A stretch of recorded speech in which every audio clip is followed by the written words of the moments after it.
खुद को खोजते खोजते सत्य को अर्थात परमात्मा को खोज लेता है कि उनके भीतर ध्यान था, ध्यान की समझ थी।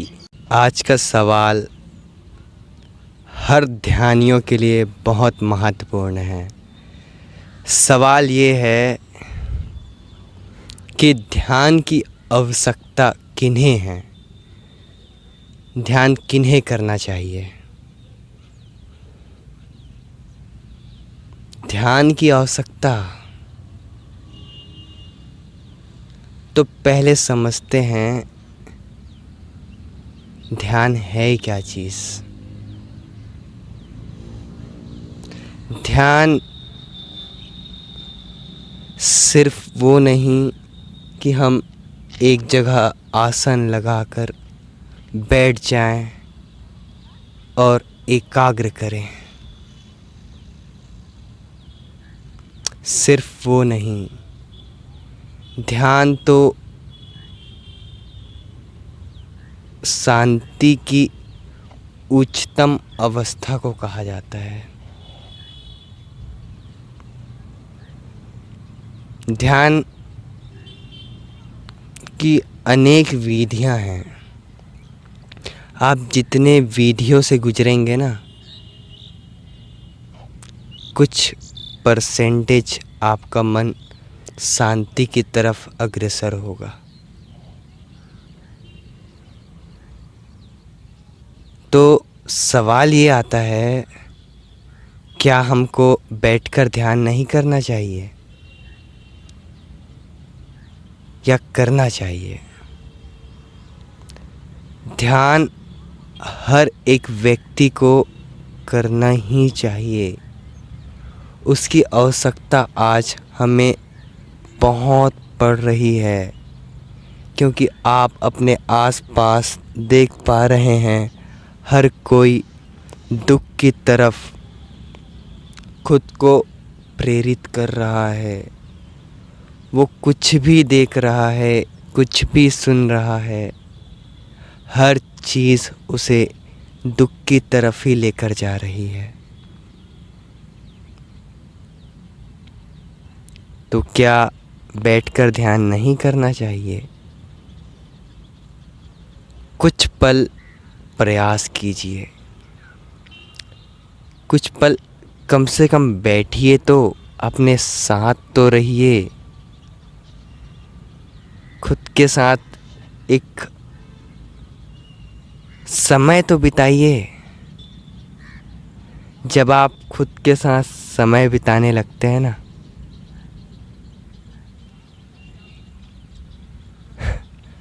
तो बस आनंद धीरे धीरे बीज की तरह आपके भीतर फूटने लगता है। अंधकार में गड़ा हुआ बीज रोशनी की तरफ निकलने लगता है। कुछ इस तरीके से होता है जब आप अपने साथ समय बिताते हैं।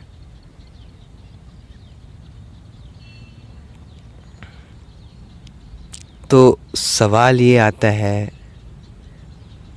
कि ध्यान करना है कि ध्यान देना है। शुरुआत में तो ध्यान करना ही होगा ना। जब आपको उसकी आदत हो जाएगी, आप में वो प्रविष्ट हो जाएगा ध्यान, फिर धीरे धीरे ध्यान आपको सिर्फ देना है। जैसे मेरे पास से तितली गुजर रही है, मैं ना चाहते हुए भी मेरा ध्यान उधर जाएगा ही जाएगा। अगर पीछे से कोई चलता हुआ आएगा, सुनाई पड़ेगा, तो पता चल जाएगा।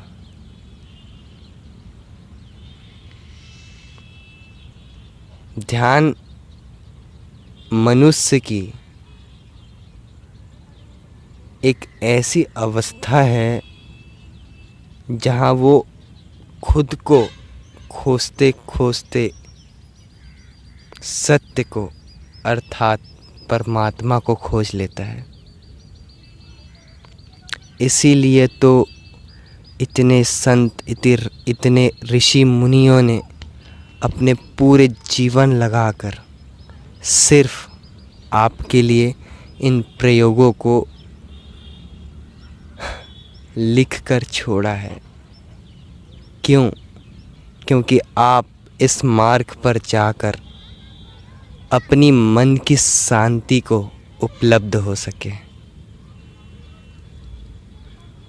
तो सवाल यही है कि ध्यान की आवश्यकता किन्हें है?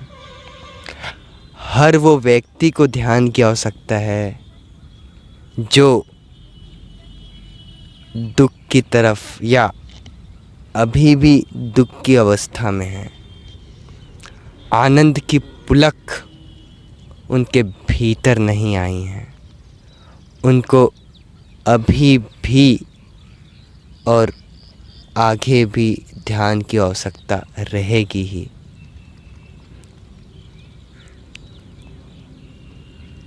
तो कुछ पल बैठिए, कुछ पल ध्यान दीजिए। कभी श्वासों पे, कभी बोलने पे, कभी सुनने पे, कभी तीव्र तरीके से देखने पे। आप जिन्हें देख पा रहे होंगे ना, जो आज जीवित हैं या कहें अमर हैं, ऐसे अनेक नाम हैं। कबीरदास, रविदास, चाहे पॉलिटिशियन में ही कह लो, वे सभी जीवित इसीलिए हैं क्योंकि उनके भीतर ध्यान था, ध्यान की समझ थी। ध्यान आपको आपके परम चीज से मिलन करवा देगी। तो बस समझिए, यही है। धन्यवाद आपका।